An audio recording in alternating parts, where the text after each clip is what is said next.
Hey everyone, today I want to talk to you about something that has been on my mind ever since I started down this employer brand journey well over a decade ago. I want to talk about the employee's role in your employer brand strategy. What should they be doing? How should we be leveraging them? Are they the guest stars? Are they an engine for your content marketing? Are they merely passive observers? Are they advocates? How do we leverage our workforce in our employer brand strategy? You might have noticed that this week we published an employer brand blog from Drift, rounding up standout employer brands from the past decade. There are so many to go through. It is insane what we can learn. At the end of each blog post, it's a 3-part series, we're going to be summing up the things that we can take away and apply to our own strategy from these campaigns. So this past week, we looked at a lot of great campaigns, and this last bullet point here talks about featuring employees.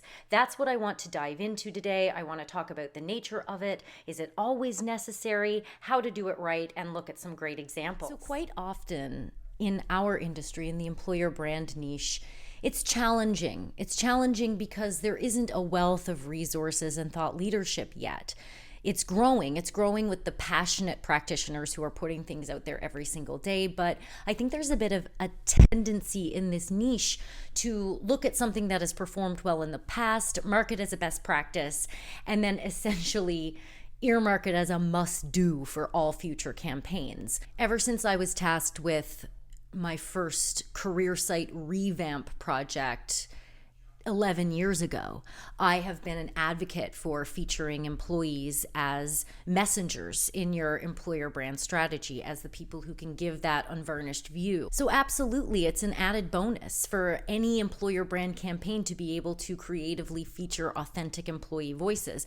But it's not always that easy, as anybody who has been charged with doing that for an employer brand campaign can tell you. Essentially, your culture and the type of organization that you are working with in for whatever is going to dictate your readiness and your ability to do a good job of featuring your employees and making sure that they're safe in the process. If there's a chance that things could go sideways with an employer brand campaign, do you want to put your employees' images out there and make them subject to harassment and cyberbullying potentially? That is a real thing that you have to consider. In my experience, if you want to capture the essence of your employees' voices and you want to do a really great, impactful job of featuring them as ambassadors and advocates for your EVP and your employer brand strategy and really make them kind of a mainstay in the creative of your campaign, there are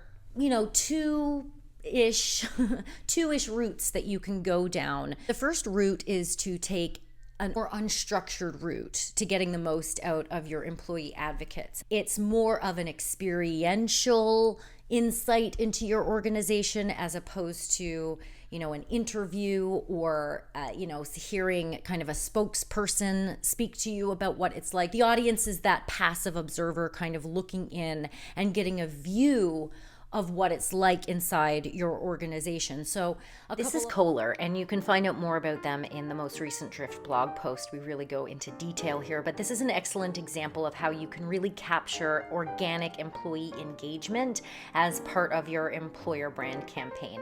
Not everybody is super comfortable on camera, and it really depends on what the reality of your organization is. But one way to really capture a great authentic approach is to plan some kind of engagement activity like Kohler did here, asking employees to speak up about what they love about Kohler culture, and then invite a video team or a photographer to come and document that experience. It always lends itself to great content, and employees typically feel a little more comfortable when they're interacting with each other. So a couple of hallmarks of this would be, it would be filmed in or approached in more of a documentary style. It's more organic, informal, and you have an open-ended situation and you let people do what they're going to do. Typically, you capture the beauty of humanity. You capture the color, you capture the vibrancy, you capture the moments. The other route that you can go, which is absolutely available to you, is the structured approach. So this is more toward what you would see as a traditional video, corporate recruitment video, but you can iterate, you can evolve it, you can make it yours. Canadian Tire launched this campaign just about 3 months ago featuring employee voices, and they really nailed the blended approach, meaning they've combined an organic and a structured way of featuring their employees. So this approach can be executed really well if you select the right culture champions and give them the support they need to really shine on camera or whatever facet of your employer brand strategy you're involving them in.